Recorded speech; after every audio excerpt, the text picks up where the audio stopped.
Pemirsa, apa kabar hari ini? Semoga Anda selalu sehat di masa pandemi dan selalu bersemangat untuk menjalani aktivitas.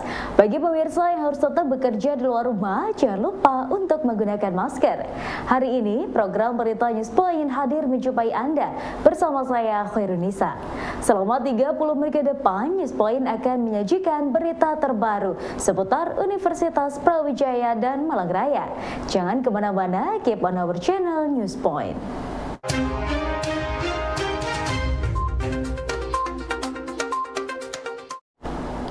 Salah satu mahasiswa peserta Merdeka Belajar Kampus Merdeka Semeru Universitas Brawijaya, Junita Nur Aziza mengatakan ia sangat tertarik dengan program ini. Ditemui usai pembekalan akhir MBKM Kamis 20 Januari 2022 kemarin, mahasiswa jurusan Antropologi Fakultas Ilmu Budaya itu menyebutkan bahwa mahasiswa harus terjun langsung ke masyarakat.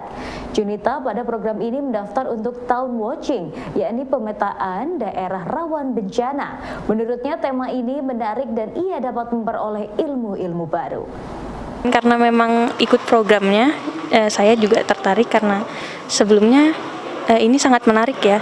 Karena kan memang harus terjun langsung. Itu pengalaman pertama saya untuk datang di tempat yang memang bencana, dan saya memang punya ketertarikan untuk ikut serta dalam membantu masyarakat. Saya sih punya visi agar tuh di sana saya bisa seenggaknya saya sudah punya seperti pegangan untuk di sana bagaimana saya berhadapan dengan masyarakat sesuai dengan tema yang saya pilih. Karena kebetulan saya milih Town Watching, saya merasa pas di sini nih karena sebelumnya saya belum pernah mendengar nih Town Watching seperti apa. Jadi pas saya mengikuti pembekalan, jadi Town Watching tuh ternyata seperti ini ya, lebih asik gitu. Ternyata enggak seriuh yang saya pikir. Saya merasa bagaimana masyarakat di sana bisa memperdayakan diri mereka sendiri dalam menghadapi bencana. Jadi mereka tidak harus menunggu bantuan dari luar, tapi mereka bisa dengan sendirinya sadar dan peka. Saya berada di daerah yang rawan bencana dan saya mendapatkan kayak masukan-masukan yang seperti yang belum pernah saya dengar gitu, karena mau nggak mau ini kayak jauh banget dari jurusan yang saya ambilkan, Mbak. Jadinya saya agak sedikit paham dengan ilmu vulkanologi dan lain-lain gitu, karena memang sepertinya tuh memang ini yang saya pikirkan tuh kayak jurusan MIPA banget, tapi ternyata anak-anak sosial juga bisa Rektor UB, Profesor Nufil Hanani meminta kepada mahasiswa untuk mengasah kecerdasan otak dan hati. Kecerdasan hati dapat diasah salah satunya dengan kegiatan membantu masyarakat yang membutuhkan. Nufil menyampaikan hal tersebut saat melepas 49 mahasiswa program MBKM Semeru yang akan bertugas membantu pemulihan sosial ekonomi selama 2,5 bulan ke depan. Dengan kegiatan yang dinilai setara 20 SKS ini, Nufil berharap semua fakultas dapat mendukung agar dapat menjadi media pembelajaran bagi mahasiswa dan terjun membantu permasalahan masyarakat yang ada. Kepada mahasiswa, Rektor meminta agar kegiatan ini dilaksanakan dengan sepenuh hati, gembira sebagai tugas kemanusiaan yang mulia. Kecerdasan itu kalau mau diperas itu ada dua. Kecerdasan yang ada di otak dan kecerdasan di hati. Dan alhamdulillah MBKM yang ada sekarang ini insya Allah membangun dua kecerdasan ini. Bagaimana kecerdasan di otak kita semuanya dan kecerdasan di hati semuanya. Sungguh sangat mulia. Saya berharap kepada Pak Dekan semuanya yang hadir pada hari ini, WD 1, tolong bagaimana MBKM ini bisa disukseskan. Di balik pola pikirnya, jangan pola pikirnya MBKM kan dimasuk di sana, tapi bagaimana kita membantu orang di sana, kemudian bagaimana isu dinilai di dalam perkuliahannya 20 SKS itu, gitulah. Ini nggak nutut Pak, harus nutut 20 SKS kan gitu, jangan dibalik standar enggak. Kita mulai dari sana karena kita berbicara urusan hati ini buat sekalian. Insya Allah manfaatnya sangat besar bagi yang dibantu, mungkin juga bagi yang membantu akan sangat terkesan. Saya seyakin-yakinnya akan diingat seumur hidup. Ya.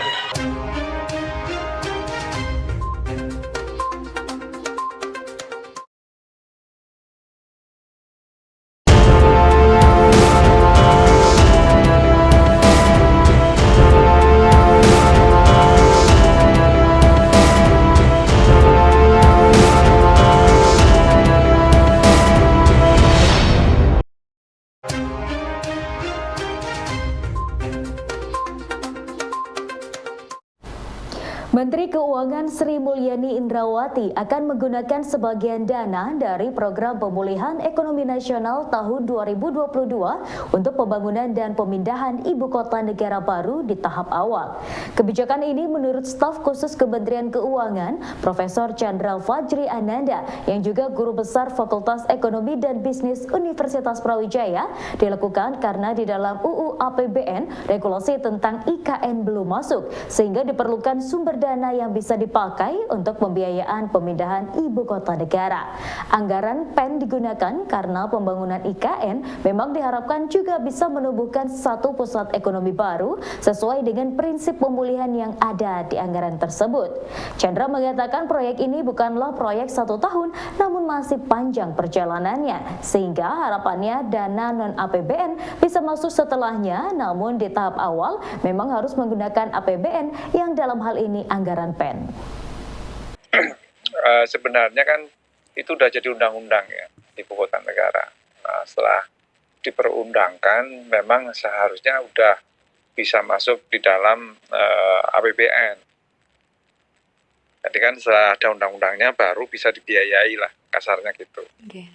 Nah, kita tahu bahwa APBN kan sudah ada undang-undang APBN. Okay. Di mana di situ IKN belum masuk gitu.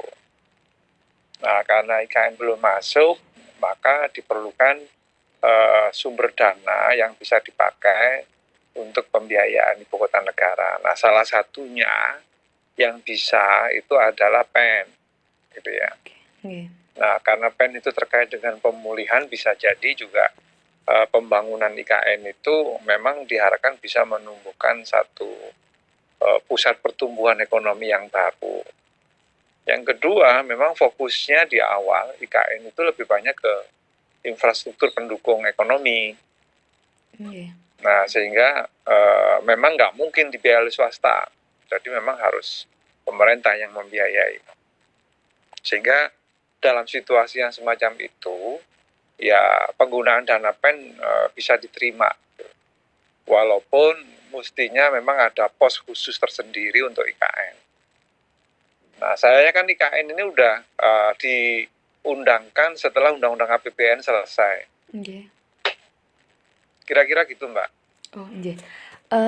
Baik, berarti memang sudah tepat ya, Prof ya. Dan ini kan besarannya sekitar 178 triliun, Prof, yang dianggarkan untuk pemindahan IKN ini, Prof. Ini jumlah yang sudah pas atau memang kurang nih, Prof? Ya, masih banyak ya. Saya pikir mungkin sekarang di sekitar 13 triliun ya kalau nggak salah yang dianggarkan di awal. Okay. Jadi itu memang kan tidak bisa proyek 1 tahun ya, jadi itu multi years. Harapannya memang tetap non APBN yang bisa masuk setelahnya. Tetapi untuk preparation itu tetap harus APBN. Para dokter hewan baru lulusan UB yang baru saja dilantik diminta segera bergabung dengan Organisasi Persatuan Dokter Hewan Indonesia dan mengurus surat tanda registrasi veteriner atau STRV. Menurut Ketua Umum PBPDHI Muhammad Munawwaroh, pendaftaran ke organisasi ini penting agar semua dokter hewan tercatat secara online dan dapat melakukan pengurusan surat tanda registrasi. STRV ini dapat diperpanjang secara berkala dengan mengumpulkan poin dari mengikuti berbagai kegiatan yang diadakan oleh organisasi tersebut. Dengan demikian, menurut Muhammad Munawwaroh, keberadaan dan potensi dari dokter hewan akan terus dapat diperbaharui. Kepada para dokter hewan baru, ya, apa yang harus Anda lakukan setelah Anda lulus? Ini pertanyaannya. Bahwa kalian harus segera bergabung dengan PDHI. Untuk apa? Agar kalian tercatat sebagai dokter hewan di Indonesia. Ya, jadi jangan lupa, setelah nanti ijazah, sekarang istilahnya bukan ijazah lagi, sertifikasi profesi. Itu setelah keluar, maka kalian harus segera mendaftar. Dimanapun kalian berada, karena PDHI mempunyai cabang di seluruh Indonesia. Kemudian cara mendaftarnya pun gampang karena sekarang sudah secara online, ya. Jadi tidak perlu mengirimkan dokumen. Itu yang pertama. Yang kedua, setelah itu kalian harus segera memiliki yang namanya STRV atau sertifikat tanda registrasi veteriner yang berlaku selama 4 tahun, yang harus diperpanjang setiap 4 tahun sekali dengan menunjukkan SKPB. SKPB itu diperoleh dari setiap kalian mengikuti seminar akan mendapatkan SKPB, ada poin. Jadi untuk memperpanjang kalian harus mengumpulkan minimal 20 poin untuk memperpanjang STRV. Yang ketiga, setelah kalian memiliki dokumen-dokumen yang diperlukan, maka kalian segera mendaftar. Kalau mau jadi ASN, ya daftar ASN. Kalau mau jadi praktisi, ya silahkan segera mengurus yang namanya surat izin praktek.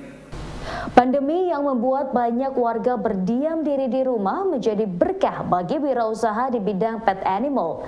Hal ini menjadi peluang bagi tumbuhnya wirausaha kedokteran hewan akan terus bertumbuh. Potensi ini ditangkap oleh Fakultas Kedokteran Hewan melalui kegiatan kewirausahaan dengan menggunakan berbagai potensi wirausaha sejak dini. Wakil Dekan Bidang Kemahasiswaan, Kewirausahaan dan Alumni FKH UB, Analis Wisnu Wardana mengatakan, saat ini di FKH, kegiatan wirausaha sedang digenjot melalui lembaga wirausaha mahasiswa agar nantinya potensi yang ada dapat diwujudkan oleh mahasiswa. Untuk kewirausahaan sebetulnya memang sudah dari dulu menyatu dengan bidang kemahasiswaan. Kebetulan saya berada di bidang kemahasiswaan dan di tahun ini kewirausahaan sudah muncul namanya. Jadi bidang kemahasiswaan sekarang adalah bidang kemahasiswaan, kewirausahaan dan alumni. Ya, artinya bahwa memang kewirausahaan memang harus dikembangkan sesuai dengan IKU dan IKT yang ada di setiap fakultas. Nah, dalam hal ini untuk FKH sendiri, karena memang FKH saat ini sedang berkembang, kalau boleh dibilang bahwa saat pandemi ini usaha yang tidak terpengaruh, hampir tidak terpengaruh oleh kondisi pandemi, itu adalah usaha bidang kedokteran hewan, terutama untuk pet animal ya, yang sekarang yang saya lihat pet animal justru semakin berkembang karena mungkin orang banyak berada di rumah. Nah, kemudian dari sisi fakultas, bahwa program kewirausahaan di FKH UB memang menjadi program salah satu program yang diunggulkan. Dalam hal ini kita juga punya unit kewirausahaan mahasiswa yang di situ mereka kita latih untuk mereka kita latih untuk sedini mungkin bisa mengetahui bidang kewirausahaan yang ada di kedokteran hewan.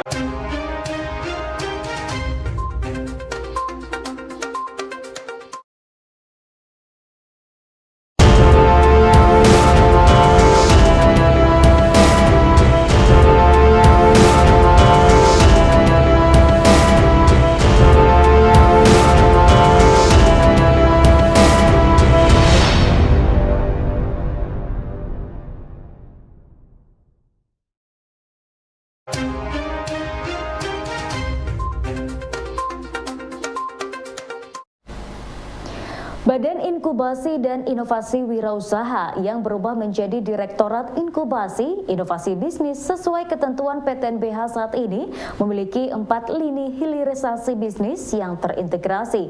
Direktur DI2B Dr. Bambang Ali Nugroho menjelaskan, DI2B saat ini memiliki pusat inkubasi bisnis untuk mahasiswa, alumni dan tendik, pusat inovasi bisnis untuk membantu inovasi hasil riset dosen, pusat HKI yang membantu pengurusan hak cipta dan paten, serta pusat penerbitan yang bertugas memproduksi buku atau dokumen hasil inovasi.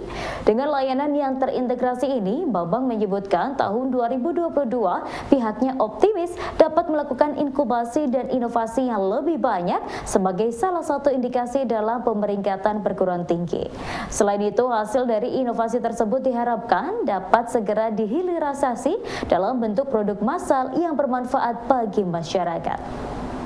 Ya, jadi kita di DI2B ini ada 4 pusat. Ada 4 pusat ya. Ada pusat inkubasi yang tugasnya itu menginkubasi ide-ide bisnis, baik dari mahasiswa aktif, alumni, Bahkan tendik pun kita bisa, jadi kita ada tenan tendik juga. Jadi tendik yang suka bisnis bisa ikut program kita di pusat inkubasi itu. Ada program namanya Youth Entrepreneur Brawijaya. Sudah tahun ketiga sekarang. Kemudian di pusat inkubasi itu juga kita ada kerjasama dengan lembaga-lembaga pemerintah seperti Kementerian Keuangan, dengan Kementerian Sosial, dengan Kementerian Koperasi, LPDB itu, yang semuanya terkait dengan inkubasi. Bagaimana menginkubasi ide-ide bisnis. Jadi bukan riset ya. Itu pusat yang pertama. Yang kedua itu ada pusat inovasi. Pusat inovasi ini tugasnya adalah melakukan hilirisasi riset. Jadi kalau ada invention, hasil penelitian dosen dengan mahasiswa, kan itu masih belum komersial ya. Nanti untuk komersialisasinya di pusat inovasi ini. Kita ada program inovasi dosen, ada tahun kedua sekarang, yang berusaha melakukan hilirisasi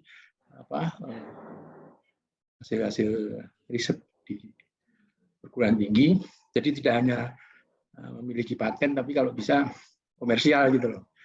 Kalau paten saja kan malah kalau tidak marketable kan malah membebani perguruan tinggi untuk maintenance-nya. Maintenance paten itu kan mahal. Itu pusat yang kedua. Pusat yang ketiga itu pusat HAGI yang Prof. Elo itu ya. Itu adalah tidak hanya HAGI tapi juga paten ya, paten dan HAGI. Itu di pusat yang ketiga, pusat HAGI. Terus yang keempat ada pusat penerbitan, ya kita kenal dengan UBPres itu. Fakultas Kedokteran Hewan Universitas Brawijaya terus genjot kualitas para sivitas akademikanya. Salah satunya melalui program Continuing Profession Development. Hal ini disampaikan oleh Dekan FKH UB, Dr. Diah Ayu Oktaviani selepas pelantikan dokter hewan baru Kamis 20 Januari 2022 kemarin. Di masa pandemi ini, CPD ditujukan kepada mahasiswa-mahasiswa koas dengan tujuan untuk memberikan kompetensi skill yang harus dilakukan secara teknis, sehingga mahasiswa-mahasiswa tersebut dapat makin siap dengan dunia kerja. Untuk program khusus yang kami programkan sehubungan dengan kegiatan pandemi ini, kami ada kegiatan CPD Like. Jadi itu adalah semacam workshop begitu, continuing professional development yang biasanya itu dilakukan kepada para dokter hewan. Tetapi pada situasi pandemi ini, kami melakukan semacam inovasi untuk kegiatan CPD Like ini ditujukan kepada para mahasiswa profesi atau mahasiswa koas. Tujuannya adalah untuk memberikan kompetensi-kompetensi skill atau hands-on yang harus dilakukan secara teknis, karena pada saat mereka melakukan pendidikan profesi di kampus, tentu karena adanya pandemi ada keterbatasan sehingga belum bisa hands-on. Jadi dengan kegiatan CPD Like ini mereka akan mendapatkan tambahan bekal kompetensi untuk hands-on atau kompetensi skillnya. Memiliki karakter keilmuan yang khas, Prodi Ilmu Perpustakaan via UB terus mendorong mahasiswa untuk terlibat aktif dalam program Merdeka Belajar Kampus Merdeka. Mahasiswa diberikan kebebasan untuk mengeksplorasi ilmu dan skill, baik di studi independen, magang bersertifikat, maupun program MBKM Semeru. Penanggung jawab program MBKM Prodi Ilmu Perpustakaan menjelaskan bahwa Prodi menargetkan capaian skill kepemimpinan, kerjasama, kepekaan sosial, dan kepedulian pada masyarakat, serta tanggung jawab secara mandiri. Sedangkan di Prodi Ilmu Perpustakaan sendiri memang kami itu selalu memotivasi para mahasiswa untuk dapat berpartisipasi dalam program MBKM seluruhnya. Walaupun memang terkadang program MBKM dibukanya satu-satu ya di dunia. Jadi untuk saat kemarin itu yang dibuka itu adalah magang bersertifikat, lalu ada bangkit, dan ada studi independen. Dan untuk UB sendiri memang membuka MBKM Semeru. Kemarin gelombang 1 dan sekarang dibuka gelombang 2. Untuk gelombang pertama, fakultas kami sendiri itu yang mengikuti itu ada 8 mahasiswa dan prodi ilmu perpustakaan